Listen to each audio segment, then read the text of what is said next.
안녕하세요. 오늘은 19세기 독일 철학자 아르투어 쇼펜하우어의 깊이 있는 인생 명언들을 함께 탐구하는 시간을 가져보려 합니다. 많은 분들이 그를 염세주의 철학자라고 알고 계시지만 그의 철학은 단순히 비관적인 시선을 넘어 삶의 본질과 인간 내면에 대한 놀랍도록 통찰력 있는 시선을 담고 있습니다. 그의 대표작인 의지와 표상으로서의 세계는 인간의 의지와 현실 세계에 대한 깊은 철학적 관점을 제시하며 이후 수많은 철학자와 예술가들에게 지대한 영향을 미쳤죠. 쇼펜하우어는 플라톤과 칸트의 철학에서 많은 영향을 받았으며 특히 인간의 맹목적인 의지가 모든 존재를 지배하고 우리의 운명을 형성한다는 주장에 깊이 천착했습니다. 또한 그는 예술, 특히 음악을 통해 의지의 굴레에서 잠시나마 벗어날 수 있다는 독특한 시각을 제시하기도 했습니다. 오늘 이 시간, 쇼펜하우어의 명언들을 통해 우리의 삶을 더욱 깊이 이해하고 내면의 평화를 찾는 지혜를 얻어가는 여정을 떠나보겠습니다. 그의 철학은 고통스럽게만 들릴 수 있지만 사실은 현실을 직시하고 더 나은 삶을 향해 나아가기 위한 강력한 통찰을 제공합니다. 이제 쇼펜하우어의 철학적 핵심 개념들을 먼저 살펴보고 그 다음 그의 명언들을 주제별로 깊이 있게 파고들어 보겠습니다. 그의 사유가 우리의 삶에 어떤 의미를 더해줄 수 있을지 기대되네요. 쇼펜하우어 철학의 핵심은 무엇일까요? 가장 먼저 떠오르는 개념은 바로 삶은 고통이다라는 명제일 것입니다. 쇼펜하우어는 우리가 사는 삶의 본질이 고통 그 자체라고 보았습니다. 이는 인간이 끝없이 욕망하고 그 욕망이 충족되지 못하면 고통을 느끼며 설사 충족된다 하더라도 곧 새로운 욕망이 생겨나거나 지루함, 즉 권태를 느끼기 때문이라고 설명합니다. 이처럼 우리는 욕망과 권태라는 두 가지 극단 사이를 끊임없이 오가는 시계추와 같은 삶을 살아간다고 그는 말했습니다. 다음으로 중요한 개념은 의지의 철학입니다. 쇼펜하우어는 이 세계가 맹목적이고 비합리적인 의지의 표현이라고 보았습니다. 이 의지는 마치 굶주린 짐승처럼 끊임없이 무엇인가를 갈구하고 충족되기를 바라지만 그 어떤 것도 영원히 이 의지를 만족시킬 수 없습니다. 이처럼 의지가 충족될 수 없기에 삶은 본질적으로 고통스러울 수밖에 없다는 것이 쇼펜하우어의 주장입니다. 하지만 그의 철학이 마냥 비관적이기만 한 것은 아닙니다. 그는 예술과 구원이라는 중요한 탈출구를 제시합니다. 쇼펜하우어는 예술, 특히 음악을 통해 우리는 잠시나마 맹목적인 의지의 굴레에서 벗어나 순수한 관조의 상태에 도달할 수 있다고 보았습니다. 예술은 우리에게 의지의 고통으로부터의 일시적인 해방감을 선사하며 이를 통해 우리는 세계의 본질을 더 깊이 이해하고 위안을 얻을 수 있다는 것이죠. 마지막으로 쇼펜하우어는 고통을 줄이기 위한 방법으로 금욕주의를 제안합니다. 그는 욕망을 억제하고 자제하는 삶을 통해 내면의 평화를 얻을 수 있다고 보았습니다. 즉, 외부적인 충족을 쫓기보다는 자신의 욕망을 스스로 통제함으로써 고통의 사슬을 끊어낼 수 있다는 것입니다. 이러한 핵심 개념들을 염두에 두시면 쇼펜하우어의 명언들을 더욱 깊이 이해하실 수 있을 것입니다. 이제 쇼펜하우어의 명언들을 주제별로 살펴보면서 그의 통찰을 우리의 삶에 적용해 보겠습니다. 첫 번째 주제는 인생과 고통입니다. 쇼펜하우어는 삶의 본질을 고통으로 보았고, 이 고통은 피할 수 없는 우리의 숙명과 같다고 말했습니다. 그의 가장 유명한 명언 중 하나는 삶은 욕망과 권태 사이를 왕복하는 시계추와 같다입니다. 이 말은 우리 삶이 욕망이 충족되지 않아 고통스럽거나 욕망이 충족되어 지루해지는 두 가지 상태 사이를 끊임없이 오간다는 것을 의미합니다. 우리는 항상 무언가를 원하고 갈구하지만 그것을 얻고 나면 얼마 지나지 않아 또 다른 욕망이 생겨나거나 모든 것이 시시해지는 순간을 맞이하곤 합니다. 또 다른 명언으로는 인생은 진자와 같아서 고통과 지루함 사이를 왔다 갔다 한다는 말이 있습니다. 시계추와 진자 모두 우리의 삶이 끊임없이 반복되는 고통과 권태의 순환 속에 있음을 비유적으로 보여줍니다. 그는 여기서 더 나아가 우리가 사는 이 세계는 가능한 최악의 세계이다라고까지 말하며 삶의 고통스러운 본질을 강조했습니다. 이 말은 우리가 상상할 수 있는 모든 고통과 불완전함이 실제로 존재하는 현실. 세계가 바로 우리가 사는 곳이라는 냉정한 인식을 담고 있습니다. 마지막으로 그의 철학을 가장 잘 요약하는 말 중 하나인 삶은 고통이다라는 명언은 그의 염세주의적 세계관을 직관적으로 드러냅니다. 하지만 이러한 고통에 대한 인식이 단순히 절망으로 이어지는 것은 아닙니다. 오히려 쇼펜하우어는 고통의 본질을 이해함으로써 우리가 불필요한 기대를 버리고 현실을 있는 그대로 받아들이며 고통을 다루는 지혜를 얻을 수 있다고 역설했습니다. 예를 들어, 우리가 무언가를 간절히 바랐다가 실망하는 경험을 통해 욕망의 덧없음을 깨닫고 집착을 줄이는 연습을 할 수 있습니다. 삶의 고통을 인정하는 것이 역설적으로 고통을 줄이는 첫걸음이 될 수 있다는 그의 통찰은 현대인들에게도 깊은 울림을 줍니다. 우리는 종종 행복만을 추구하며 고통을 외면하려 하지만 쇼펜하우어는 고통이 삶의 필수적인 부분임을 받아들이고 그 속에서 의미를 찾으라고 조언합니다. 이는 우리가 겪는 좌절과 실패 속에서도 성장할 수 있는 동기를 부여하며 삶의 어두운 면도 포용할 수 있는 넓은 마음을 가지도록 돕습니다. 고통은 우리를 단련시키고 겸손하게 만들며 진정한 행복이 무엇인지 깨닫게 하는 중요한 스승이 될 수 있습니다. 쇼펜하우어의 이러한 메시지는 우리가 삶의 어려움에 직면했을 때 좌절하기보다는 그것을 배움의 기회로 삼아 더욱 강해질 수 있다는 희망을 줍니다. 삶은 고통의 연속일지라도 그 속에서 우리는 진정한 지혜와 평화를 찾아나갈 수 있는 것입니다. 다음 주제는 인간 본성에 대한 쇼펜하우어의 날카로운 통찰입니다. 그는 인간의 본질에 대해 매우 현실적이고 때로는 냉소적인 시각을 가졌습니다. 인간은 자신이 원하는 것을 할 수 있지만 의지를 원할 수 없다는 그의 명언은 인간의 자유의지에 대한 근본적인 질문을 던집니다. 우리는 행동을 선택할 자유가 있지만 그 행동을 이끄는 내면의 욕구나 의지 자체는 우리가 선택할 수 없다는 의미입니다. 즉, 우리의 욕망과 충동은 우리 자신의 것이지만 그것이 어디서 왔고 왜 생겨났는지는 알 수 없다는 의지의 맹목성을 지적하는 것입니다. 이는 인간이 겉으로는 자유로워 보이지만 실은 내면의 강력한 의지에 의해 끊임없이 움직이는 존재임을 보여줍니다. 또 다른 명언으로 인간은 누구나 홀로 있지 않을 수 없다는 말이 있습니다. 이는 인간이 사회적 존재임에도 불구하고 궁극적으로는 자신만의 고유한 내면 세계 속에 고립되어 살아간다는 것을 의미합니다. 아무리 많은 사람들과 함께 있더라도 우리의 생각과 감정, 경험은 온전히 우리 자신의 것이며 아무도 완벽하게 공유하거나 이해할 수 없는 영역이 존재한다는 것을 상기시켜줍니다. 이는 고독이 인간의 숙명적인 일부임을 인정하는 동시에 스스로의 내면을 들여다보는 것의 중요성을 강조합니다.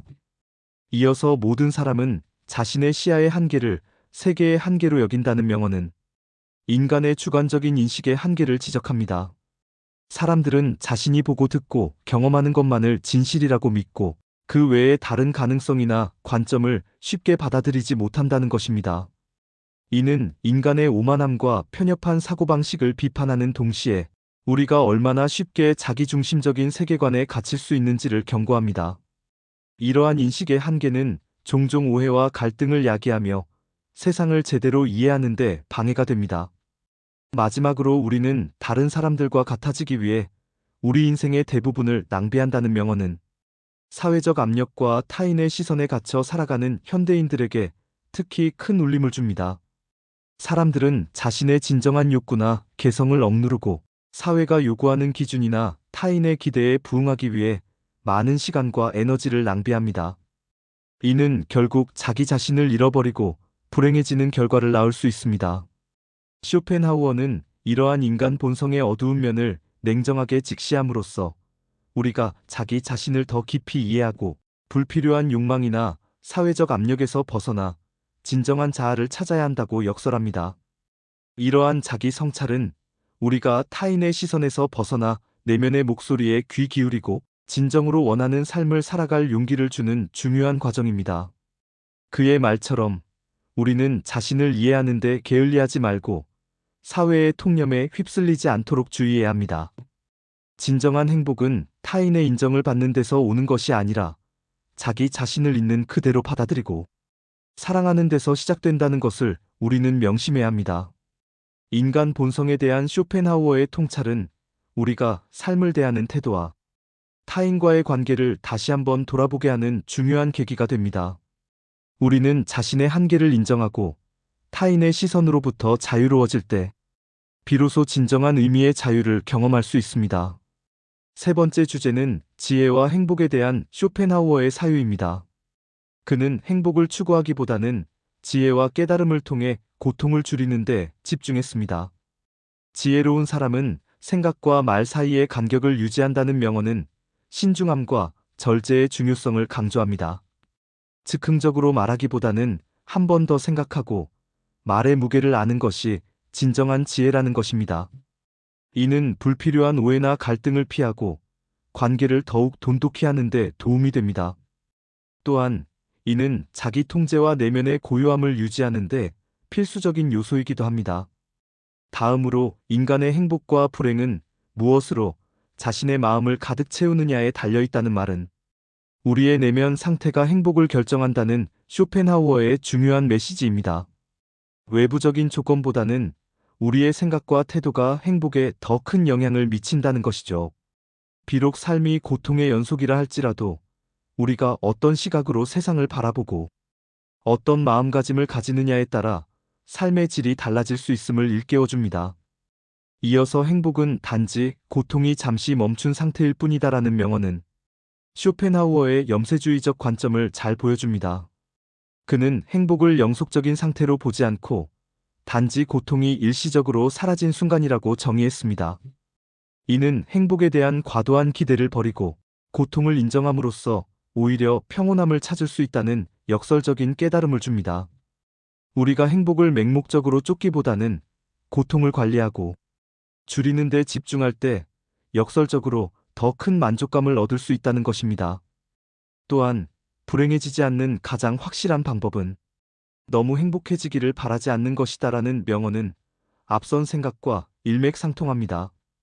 행복에 대한 지나친 기대는 실망과 좌절로 이어질 수 있으므로 적당한 기대를 가지고 현실을 받아들이는 것이 불행을 피하는 길이라는 조언입니다. 이는 우리가 과도한 욕망을 내려놓고 소박한 만족을 통해 내면의 평화를 얻을 수 있음을 암시합니다.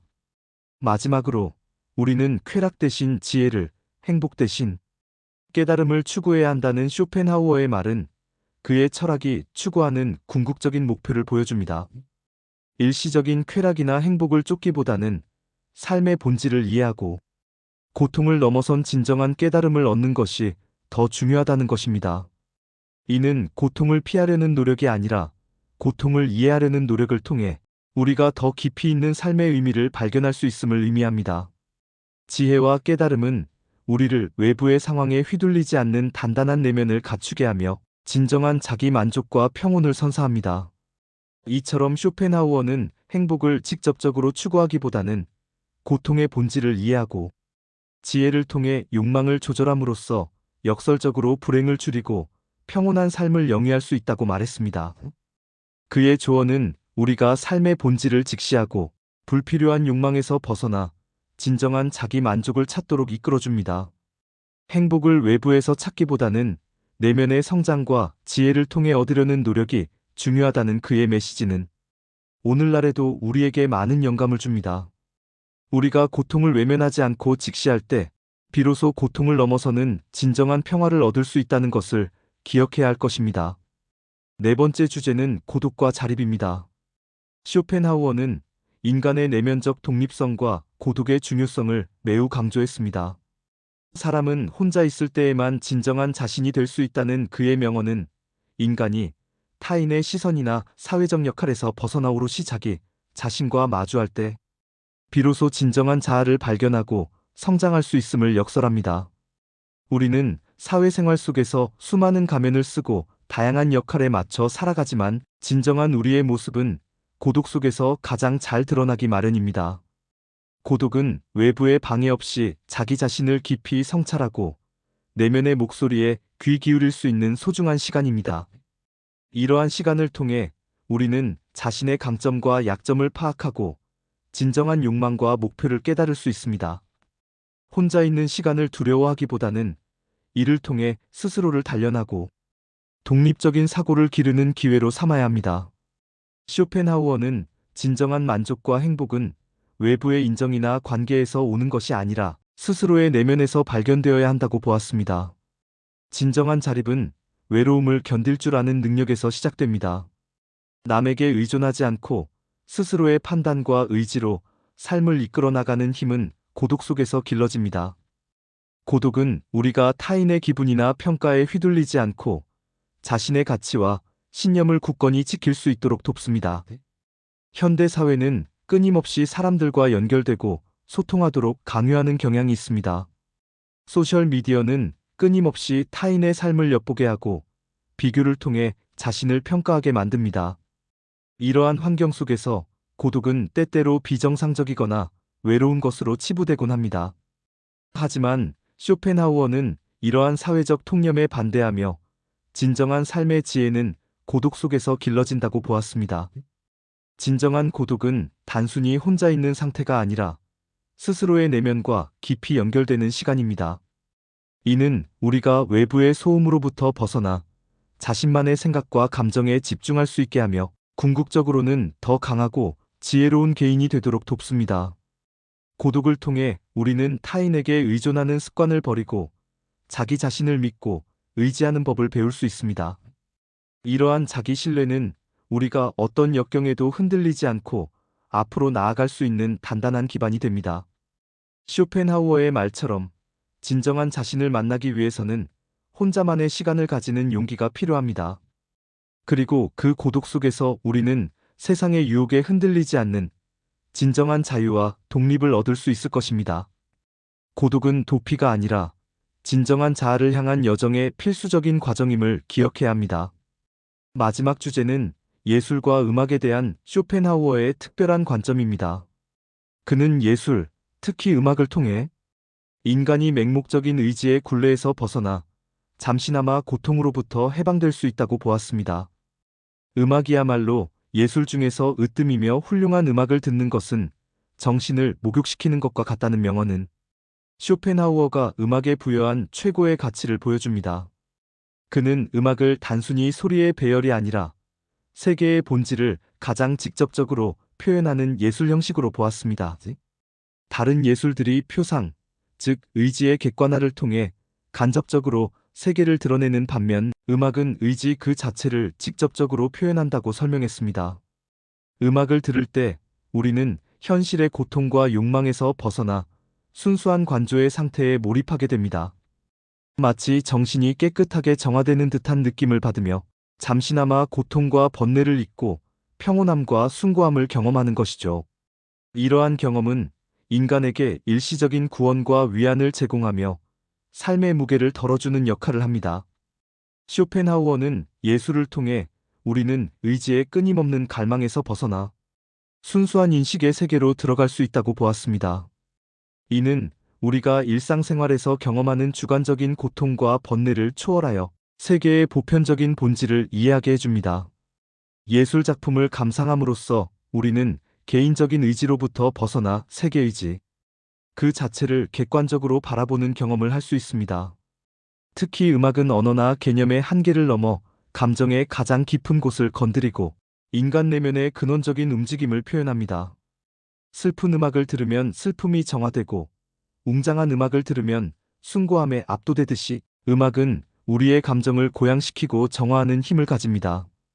쇼펜하우어에게 음악은 단순히 즐거움을 주는 것이 아니라 삶의 고통으로부터 벗어나 정신적 평화를 얻는 중요한 수단이었습니다. 그는 예술 감상, 특히 음악 감상을 통해 의지의 맹목성에서 벗어나 잠시나마 자유와 해방감을 느낄 수 있다고 보았으며 이것이 곧 고통스러운 삶 속에서 찾을 수 있는 일종의 구원이라고 역설했습니다.